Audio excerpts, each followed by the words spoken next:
Je te souhaite la bienvenue. Juste avant de commencer, une petite information. Cette vidéo est extraite de l'émission en direct La Ligne Rouge des Hauts Potentiels dans laquelle tu peux poser tes questions et obtenir une réponse personnalisée. Cette émission est diffusée en direct chaque jeudi soir à 19h, heure de Paris, 13h, heure de Montréal, dans le groupe Facebook privé des élèves de l'Université des Hauts Potentiels. Si tu ne fais pas encore partie de ce groupe d'entraide et de bienveillance, tu peux y accéder en devenant élève de l'université. Pour cela, il te suffit juste de télécharger une première formation offerte dans le cadre de cette campagne de sensibilisation au haut potentiel. Le lien se trouve en description de cette vidéo ou en description du podcast. C'est tout simple, tu m'indiques à quelle adresse je dois t'envoyer la formation et tu la reçois tout de suite.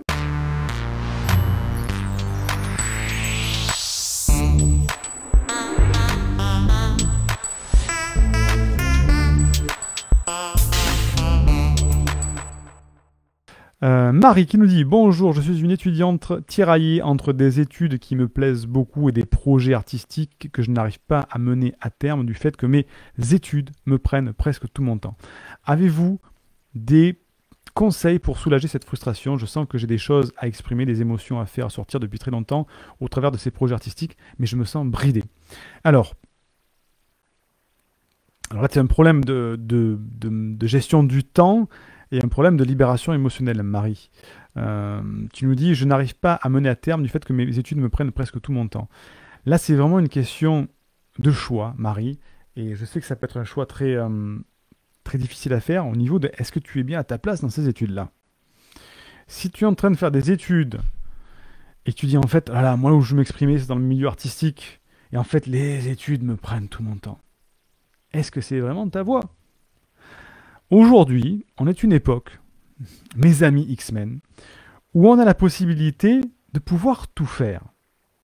Notamment parce qu'on est au courant de tout ce qu'on peut faire, on a une conscience de tout ça. On a Internet qui nous permet de se former sur le monde entier, à partir de n'importe quel point du monde où il y a une connexion Internet. Et on peut développer une multitude de choses, de projets, d'entreprises, etc. Alors qu'avant, on ne pouvait pas le faire. Et il faut se poser une question aujourd'hui quand on est plus jeune, quand on fait des études, se dire ok, et c'est une question très difficile, pour qui je fais ces études? Est-ce que je les fais pour moi? Est-ce que je les fais pour mes parents? Est-ce que je les fais pour mon environnement social? Est-ce que je les fais pour la société? Et si on se rend compte à un moment, même si les études sont avancées, on se dit merde, mais pourquoi je suis dans cette voie-là? C'est pas du tout ça qui m'intéresse. Effectivement, ça m'a sûrement apporté un bon boulot. Effectivement, je vais peut-être avoir un bon salaire. Mais si c'est travailler toute sa vie dans l'amorosité, alors que ce qui te plaît, c'est le milieu artistique, c'est, je sais pas, ce que tu veux faire en fait. Il faut se poser une question sérieuse. Ça rejoint sur ce que je disais tout à l'heure. Quelle est ta mission de vie? Si ta mission de vie, c'est alors j'en sais rien, de peindre des tableaux, et que c'est ça qui t'anime, et c'est ça que tu as fait pendant toute ton enfance, le dessin, l'expression artistique, c'est ce qui t'anime, mais fuck, il faut y aller. Et c'est pas faire des études de comptable ou j'en sais rien. Par contre, si effectivement les études que tu fais actuellement te passionnent, c'est ta mission de vie, ça va te permettre de t'exprimer plus tard comme tu le veux, continue dans ces études. Mais aujourd'hui, c'est une destruction psychologique forte et dangereuse que de persister dans une voie professionnelle qui ne te convient pas si tu es au potentiel. Les parents, très bien, ils veulent quelque chose, ils veulent le meilleur pour leur enfant, c'est pour ça qu'ils vont toujours dire « mais non, continue les études vont t'apporter la sécurité », parce que c'est un mode de pensée d'un ancien monde qui n'existe plus aujourd'hui dans le fait que les études égale travail stable, égale avenir pérenne, c'est faux, c'est terminé, ça n'existe plus. Donc les parents ne sont pas contents avec ça. L'entourage social, la famille, tout ça, ne vont pas comprendre le fonctionnement de nos potentiels, ils vont dire « mais non, mais qu'est-ce que tu fais? Tu changes d'études, tu te rends compte, le temps que tu as passé, que tu as perdu, tout ça, tu veux faire quoi? Du milieu artistique, mais t'es fou, tout ça. » Et les gens ne se rendent pas compte que mais c'est pas leur vie en fait. On parle de ta vie à toi. Et ta vie à toi, il n'y a que toi qui es responsable. Il n'y a que toi qui vas la subir toute ta vie. Il n'y a pas tes parents qui t'ont forcé, il n'y a pas ton entourage social qui t'a forcé. C'est toi qui vas la vivre ta vie. Donc, si aujourd'hui, ta vie ne te convient pas, change-la. C'est tout ce que je peux dire. Donc, je vais revenir sur le commentaire. Je me suis un peu emporté, mais c'est des choses qui m'énervent, ça, sur le fait des études qu'on est obligé de subir Voilà. Marie, voilà. Est-ce que j'ai des conseils pour soulager cette frustration, Marie? Oui, donc déjà, il y a celui-ci de conseil. Après, je te souhaite pas de rentrer en conflit avec quoi que ce soit ou de détruire ton environnement social par rapport à ça. Je dis que voilà, il faut réfléchir à ça, il faut se poser la question sérieusement et ensuite prendre une décision. Est-ce qu'il y a des conseils pour ça? Si tu manques de temps par rapport, je sais pas, si par exemple tu fais des études de médecine et que ça te prend un temps fou, bah effectivement, les études de médecine, on sait que ça prend un temps de fou. Donc effectivement, t'as pas beaucoup de place après pour faire ce que tu veux derrière. Donc bah, il faut faire des choix entre ou sortir le soir avec des collègues pour aller picoler ou s'exprimer artistiquement. Donc c'est des choix de vie à faire au niveau de ton organisation et de poser des vraies questions. Tu sens que tu as des choses à exprimer, des émotions à faire sortir depuis très longtemps au travers de ces projets artistiques, mais je me sens bridé. Débride-toi, libère-toi. La libération émotionnelle, chez un haut potentiel, c'est extrêmement important. Donc, comment faire pour libérer émotionnellement? Comme je le disais tout à l'heure, ben là, c'est des exercices de respiration, des exercices physiques, c'est tout un ensemble de choses qui font que tu vas te reconnecter à tes émotions et que tu vas t'exprimer.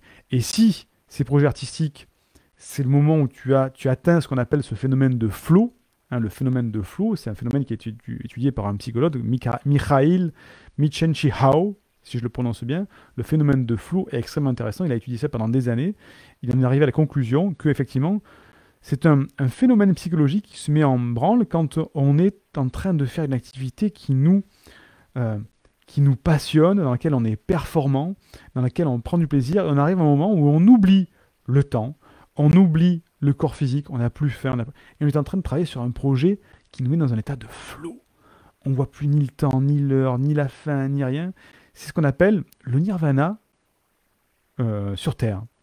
Bien sûr, on peut pas, faut bien manger à un moment, hein, mais cet état de flow, il arrive quand on est aligné avec sa mission de vie et qu'on passe son temps à kiffer ce qu'on fait de manière intense. Et c'est ce que je souhaite à tout le monde, de vivre cette sensation assez qui glisse entre les doigts, hein, de flow. Et ça, on a du mal à le maintenir pendant plusieurs heures, plusieurs jours.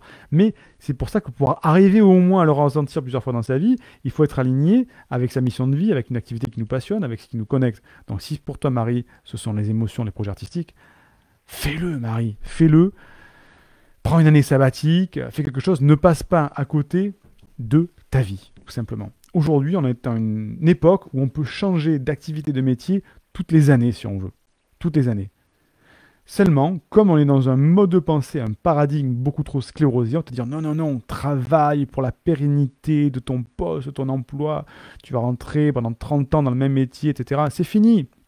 C'est fini. Un haut potentiel, déjà, il est multipotentiel, il va s'emmerder au bout de 3 ans ou de 7 ans, c'est le cycle. Hein. 3 ans ou 7 ans, après le haut potentiel, il s'emmerde dans sa vie. À part si le projet prend une ampleur excitante, mais de manière générale, c'est des cycles de 3 ou 7 ans. Donc, faut pas se dire, je vais rentrer dans un métier pour 40 ans. Non, je vais m'éclater dans quelque chose maintenant, et d'ici quelques années, on verra. Si ça me passionne toujours, ben je continue. Si ça me passionne pas, je change d'activité, je fais autre chose. Et aujourd'hui, on peut le faire. On peut le faire. C'est ce qu'on enseigne à l'université. Indique-moi en description à quelle adresse t'as envoyé la formation offerte qui s'intitule « Canalise tes pensées envahissantes et profite de l'instant présent ». Et surtout, partage cette vidéo à une personne de ton entourage que ça pourrait aider.